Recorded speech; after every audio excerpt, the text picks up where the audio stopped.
حدیث کې راغلی دی چې په بنی اسرائیلو کې کفل نامی او کس و لا یتورع من ذنب عمله د ګناه نه به پرهیز نه کو ژوند په ګناهونو کې روان و. عبد الله ابن عمر رضی الله عنهما دا روایت بیانوي او فرمایي چې دا روایت یو ځل نه دو ځل نه اوه ځله وشمارل چې د اوه ځلو نه هم سوا ما د رسول الله صلی الله علیه وسلم نه دا روایت اورېدلی دی. چرې دا ما د اوه ځل نه هم سوا نه اورېدلی نو ما به بیان کړی نو. دغه کس په ګناه کې ژوند روان و او د ګناه نه به پرهیز نه کو. یو ورځ داسې که یو زنانه راله د هغې ته 80 دیناره ورکړل د ګناه دپاره. روایت کې دي چې کله دی هغې ته د ګناه دپاره قریب شو نږدې شو نو د هغې په بدن باندې رپېدلو لګېدل. بدن یې په رپېدو باندې شو په جړا باندې شوه. ده ورته ووایي چې آیا زه تا سره دا ګناه په زبردستۍ کوم؟ نو هغې زنانه ورته ووایي چې نه ما په عمر کې چرته دا ګناه او دا حرکت نه دی کړی لیکن یو حاجت او یو ضرورت زه په دې عمل باندې آماده وګرځولم. ده ورته ووایي چې تا چرې دغه کار نه دی کړی دغه ګناه؟ هغې ورته وایي چې او ما چرې دا ګناه نه دی کړی.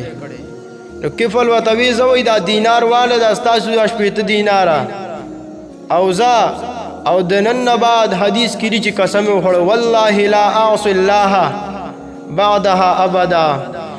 د نن نه بعد قسم په الله زه به چرې د الله تعالی نافرماني ونه کوم.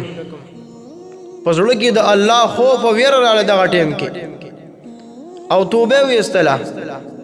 فمات من لیلته په دغه شپه باندې د کفل انتقال شو.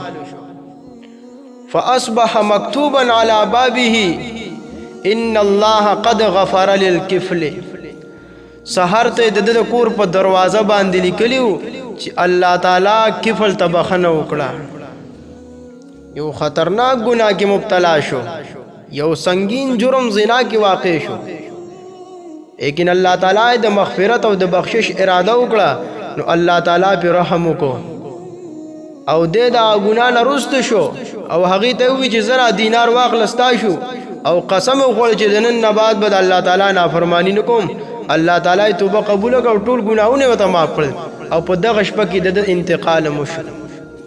ځکه خو شاعر فرمایي ہم تو مائل بکرم ہے کوئی سائل نہیں راہ دکھلاوے کسے کوئی رہ روی منزل ہی نہیں. ہم کو شکوائے کہ ہمارا مدعا ملتا نہیں دینے والے کو گلائے کہ گدا ملتا نہیں.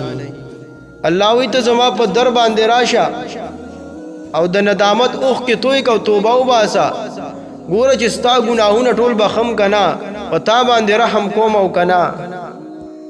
او دا هغه ذوالکفل نه دی کوم چې پیغمبر تیر شوی دی چې د چا ذکر الله تعالی په قرآن مجید کې کړی دی و اسماعیل و ادریس و ذوالکفل کل من الصابرین وادخلناهم فی رحمتنا انهم من الصالحین.